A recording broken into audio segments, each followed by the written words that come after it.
ప్రభు అయినటువంటి యేసుక్రీస్తు నామానికి స్తోత్రాలు. అందరికీ ప్రైజ్ ది లార్డ్.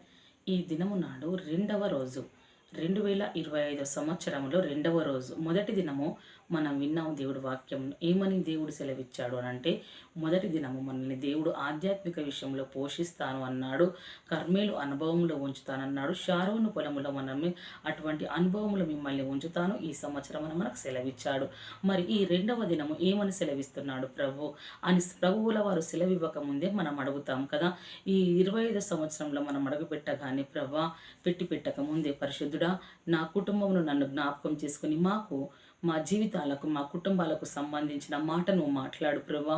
ఆ వాగ్దానము నువ్వు మాట్లాడు ప్రభా. మా జీవితాలకు సంబంధించిన వాగ్దానాలు ఇవ్వండి ప్రభా అని అడుగుతాం.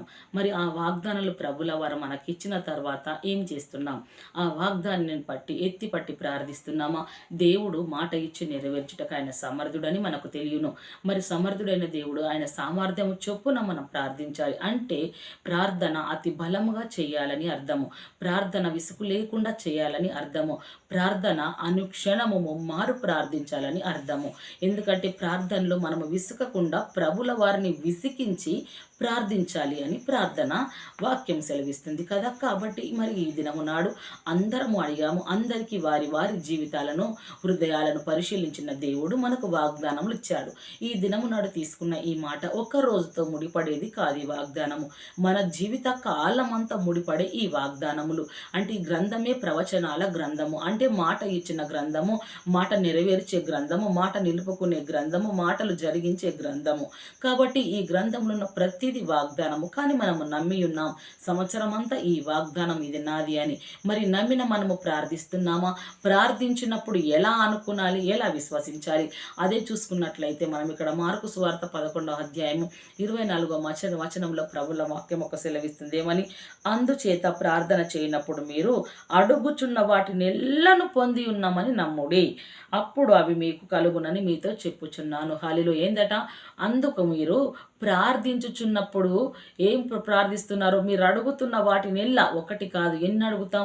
విస్తారంగా కదా. సూపర్ మార్కెట్కు తీసుకెళ్ళి పెద్ద లిస్టు ప్రభుల ముందు పెడతాం మనం కదా. వాటన్నిటిని నువ్వు పొందుకున్నామని నమ్మండి అంటున్నాడు. మరి మనం ప్రార్థిస్తున్నాం, విశ్వాసంతో ప్రార్థిస్తున్నామా? పొందుకున్నామని విశ్వసిస్తున్నామా? ప్రార్థిస్తున్నాం. ఏ దినము నాడన్న దేవుడు మాకు అడిగినది ఇస్తాడు, తప్పకుండా నెరవేర్చే దేవుడు ఆయన ఇస్తాడని ఒక నిష్ఠ కలిగిన మనస్సు నిలుపుకొని అడుగుతున్నామా? మరి ఎట్టిగా బ్రతుకుతున్నాం మనము? ప్రార్థిస్తున్నాం, ప్రార్థించిన సమయంలో కార్యము కాకపోతే ప్రభుల వారిని వదిలిపెడుతున్నామా? ప్రార్థనను విడిచిపెడుతున్నామా? హృదయంలో సనుక్కుంటున్నామా? ఎటువంటి జీవితాలతో మనం ఉన్నామో మనం మాట్లాడుకుందాం ఇక్కడ దేవుడు వాక్యంలో కూడా కదా. అందుకే చెప్తున్నాను, మీరు ప్రార్థనలో అడుగు వాటినెల్లను మీరు అప్పటికే సాధించారని, ఎలా? అప్పటికే మీరు పొందారని అర్థం. ఎందుకు? మీరు అడిగిన వాటినెల్లను పొందుకోనండి అని వాక్యం సెలవిచ్చింది. ప్రభుల వారు కూడా లోతుగా చూసుకున్నట్లయితే అంటున్నాడు, అప్పటికే మీరు అన్నిటిని పొందారని అర్థం. కాబట్టి విశ్వసించండి, మీరు విశ్వసించండి, అప్పుడు మీరు వాటిని తప్పకుండా పొందుతారు. హల్లెలూయా. ఏమని? మీరు ఎప్పుడైతే ప్రార్థించారో అప్పుడే మీరు పొందుకున్నారని అర్థము. అదేవిధంగా మీరు విశ్వసించాలని కోరుకుంటున్నాడు. ఎలానట? విశ్వసించండి, అప్పుడు వాటిని మీరు తప్పకుండా పొందుకుంటారు.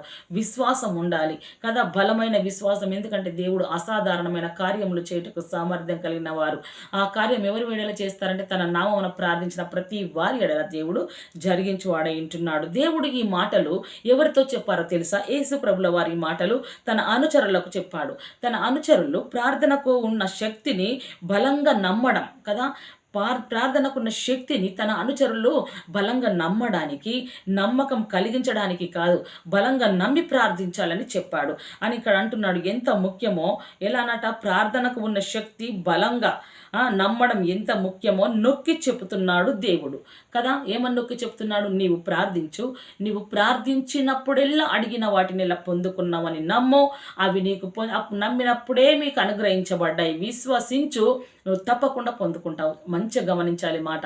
నువ్వు ప్రార్థించినప్పుడే అవి పొందుకున్నావు. ఒకటి, మీరు పొందుకున్నామని విశ్వసించు. అప్పుడు పొందుకుంటావు కదా అని దేవుడు మాట సెలవిస్తుంది. అలా దేవుడు అంటున్నాడు అని ఇక్కడ ఏమంటున్నాడు, నొక్కి చెప్పుతున్నాడు. ఎందుకంటే ఒత్తి చెప్తున్నాడు దేవుడు, తప్పకుండా జరుగుతుంది, మీరు ప్రార్థించండి అని చెప్తున్నాడు దేవుడు. వాటి వల్ల ప్రార్థనలను వినడమే కాదు, వాటికి జవాబు కూడా ఇస్తాడు. హల్లెలూయా. ప్రభుల వారు ప్రార్థన వినడమే కాదు, వారు మనకు జవాబును అనుగ్రహించి దేవుడై ఉంటున్నాడు. యేసు వారికి భరోసా ఇస్తున్నాడు. ఇక్కడ చూసుకున్నట్లయితే యేసు క్రీస్తుల వారు తన అనుచరులకు ఏమిస్తున్నాడు, ఇక్కడ భరోసా ఇస్తున్నాడు. మీరు అడగండి, మీరు అడగడమే ముఖ్యము, విశ్వసించి అడగండి, మీరు పొందుకుంటారు అని భరోసా ఇస్తున్నాడు. ఇక్కడ భరోసా ఇచ్చిన దేవుడు ఏమంటున్నాడు, దేవుని ఇష్ట ప్రకారంగా మనల్ని అడగమంటున్నాడు కదా. మనం అడగడం ఎలా అడుగుతాము, ఊరు మీద ఉన్న పెంట అంతా తీసుకొచ్చి ప్రభుల పాదాల దగ్గర పెడతాం. మనకు అవసరం ఉన్నది అడగము, అవసరం లేని దాని కొరకు కొట్లాడతాం కదా. అందుకని అంటున్నాడు, ఎలా అడగమంటున్నాడు ఇక్కడ అంటే దేవుడు, దేవుని ఇష్ట ప్రకారంగా మీరు అడగండి. ఇష్టము అంటే ఏంటిది, నిజాయితీగా ప్రార్థన చేసే వ్యక్తి. హల్లెలూయా. ఎవరు నిజాయితీగా ప్రార్థన చేయాలి. దేవుడి సన్నిధిలో కూర్చున్నప్పుడు ఆయన నీతిపరుడు, నిజాయితీపరుడు. కాబట్టి మన హృదయము, మన మనసు, మన జీవితము దేవుని దృష్టికి అనుకూలంగా నీతిగా ఉండాలి. నీతిగా అనుకూలంగా ఉంటున్నప్పుడు నిజాయితీగా దేవుణ్ణి అడుగుతాం, ప్రభువా ఇది నీకు ఇష్టమైతే దయచేయండి, ప్రభువా ఇది నాకు కోరుకుంటున్నాను, ఇది నీకు ఇష్టమా అని అడగాలి కదా. అలా చేసినప్పుడు దేవుడు తప్పకుండా నిజాయితీని వెతుకుతాడు. కానీ మనం ఏం చేస్తామంటే లేనిపోని అన్నీ తీసుకొస్తాం, లేనిపోని అన్నీ తీసుకొచ్చి ప్రభుల పాదాల దగ్గర పెడతాం. ప్రభుకు ఏమి ఇవ్వాలో అర్థం కాదు, ఏమి చేయాలో అర్థం కాదు. ఇప్పుడు నీకు అవసరం ఉన్నది ఇవ్వాలా, నీవు అడిగిన ఎమర్జెన్సీది ఇస్తే అది నీకు నష్టమేమో ప్రభుల వారికి తెలుసు. అది నష్టం జరుగుతుందని నీకు ఇవ్వాలా, నేను నష్టంలోకి జారుకుంటున్నావు నువ్వు అని ఇవ్వాలా, లేకపోతే ఆలస్యంగా నీకు అవసరం ఉన్న టైంలో ఇచ్చేది ఇప్పుడే ఇవ్వాలా. అందుకనే నిజాయితీగా అడగాలి దేవుడి సన్నిధిలో, ప్రభువా ఇది నాకు అవసరం ఉంది, ఇదిగో నా బిడ్డకు సీట్ కావాలి ప్రభువా, ఇదిగో నా బిడ్డకు ఉద్యోగం కావాలి, అయ్యా నా బిడ్డ ఉత్తీర్ణతుడు అయ్యాడు, ఎగ్జామ్లో పాస్ అయ్యాడు ప్రభువా నా కుమారుడు, అది నీవే చేసావు, నీవే ఉద్యోగ మార్గాలు తెరవండి ప్రభువా అని అడిగినప్పుడు నిజాయితీ ప్రార్థన అవుతుంది. ప్రభువా మరి నా కుమారుడికి చదువు తక్కువగా ఉంది, విదేశాలు వెళ్ళాలనుకుంటున్నాం, ఏ దేశం వెళ్ళమంటావు ప్రభువా, మరి మీరు పంపించండి, అడగడం నిజాయితీ అవుతుంది కదా. మనము కుమారుడు చదివేది ఆయన 10వ తరగతి, మనం అడిగేది ఉద్యోగము. దేవుణ్ణి వ్యతిరేకించి ఇప్పుడు రావాలి, అసాధారణమైన కార్యాలు చేస్తే ఇప్పుడు కావాలంటే ఎక్కడి నుంచి వస్తాయి అవి రావు కదా. అదే రీతిగా మనం ఇంకొకటి కూడా మనం మాట్లాడుకుందాం, చూసుకుందాం. ఏమని అడుగుతాం మనం అంటే, మనం ఏదైతే మనం అడుగుతున్నామో, ప్రభువా మాకు ఆర్థిక ఇబ్బందులు ఉన్నాయి, మా బాకీలు కొన్ని రుణం ఉన్నది కదా ప్రభువా, ఆ రుణము తీర్చు ప్రభువా, నువ్వు ఇప్పుడు తీర్చు ప్రభువా నేను ఇంట్లో కిరాయికుంటున్నాను, నాకు ఇల్లు కట్టించు ప్రభువా. ఆయన మేస్తిరా ఇల్లు కట్టించడానికి మేస్త్రిగాడు బాకీ తీర్చడానికి మనకు బాకీ లేడు ఆయన. మరి మనము ఏ స్థితిలో ఉండి అడుగుతున్నాం, ప్రభువా మాకు బాకీగా మేము చేసిన దేని వలనోనో తప్పో ఒప్పో క్షమించండి, ఈ బాకీ తీర్చుటకు మాకు శక్తినివ్వండి, నీ సహాయము చేసి బాకీ తీర్చుటకు మాకు సహాయపడండి ప్రభువా అని గిట్ల బ్రతిమలాడుకున్నాలి దేవుణ్ణి. ప్రభువా మేము నివాసం లేక ఉంటున్నాం, నివాసం కట్టుకున్నటకు మాకు సహాయము చేయండి, మా పక్షము నిలబడి గవర్నమెంట్తో మీరు మాట్లాడండి ప్రభువా అని అడగడము అది న్యాయపరమైన నిజాయితీకరమైన ప్రార్థన. మనం అడిగే ప్రార్థనలు ఉంటాయి, ఆకాశం దిగి రా ప్రభువా ఇప్పుడే జరగాల, ఇది జరగాల అని అడుగుతాం. కానీ దేవుణ్ణి నిజాయితీగా అడిగినప్పుడు, ఒక వ్యక్తి నిజాయితీగా చేసే ప్రార్థన దేవుని కోసం అలా తను దేవుని కోసం దేనికోసం ప్రార్థిస్తున్నాడో అది తప్పకుండా జరిగి తీరుతుంది. ఎందుకో తెలుసా, ఆయన నిజాయితీగా అడిగాడు కాబట్టి, దేవుడు దేనికోసం అడగడం దాని విషయంలో ప్రార్థించాడు కాబట్టి దేవుడు తప్పకుండా అది జరిగిస్తాడు, తీరుతుందని నమ్మకంతో అతను ఉంటాడన్నట్లు. కాబట్టి ఏ విధంగానూ తన ప్రార్థనకు అప్పటిదాకా జవాబు వచ్చినట్లుగా అతను భావించవచ్చు. ఎలా భావించవచ్చు, నేను నిజాయితీగా అడిగాను, నేను అడిగింది కరెక్ట్ విధానమే కాబట్టి ప్రభుల సన్నిధిలో ప్రభువు నా ప్రార్థన విన్నాడు, ఆయన తప్పకుండా నాకు జవాబు ఇస్తాడు అని అతడు నమ్మేటంత ప్రార్థన అతడు చేస్తున్నాడు. విశ్వాసంతో ప్రార్థించడము చాలా ముఖ్యమని యేసు నొక్కి చెప్పాడు కదా. ఎలానట, విశ్వాసంతో ప్రార్థన చేయి, ప్రభువా ఇది నాకు కావాలి, ప్రభువా నువ్వు సహాయము చేయి, విద్య లేని పామరులను అపోస్తులను చేశావు. విద్య లేని వారిని నువ్వు గొప్ప శాస్త్రవేత్తలుగా మార్చావు. అది నీ వలననే సాధ్యము, నీ వలననే సాధ్యం. జ్ఞానయుక్తములంతా నీ దగ్గరనే, జ్ఞానం, బుద్ధి, జ్ఞాన, సర్వ సంపదలు నీ దగ్గర గుప్తంలై ఉన్న. ఎన్నిక లేని వారిని ఎన్నుకుంటావు. బలహీనులను బలపరచు దేవుడవు నీవు. సహాయము చేయి ప్రభా అని దేవుని న్యాయపరమైన ప్రార్థన చేసినప్పుడు అది ఎలా చేయాలంటే విశ్వాసంతో చేయాలి.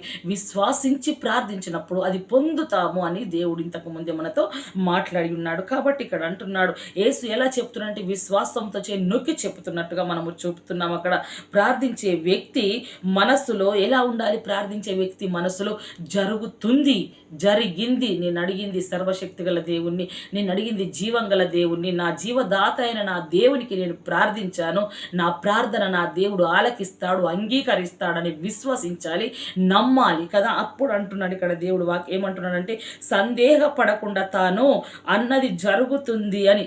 ఎలానట? సందేహపడద్దు అంటే జరుగుతుందా జరగదా, అవుతుందో కాదు అని ఈ సందేహంలో ఉంటాం. మనం సందేహంలో ఉన్నప్పుడు విశ్వాసాన్ని కోల్పోతాం, ప్రార్థన బలాన్ని కోల్పోతాం.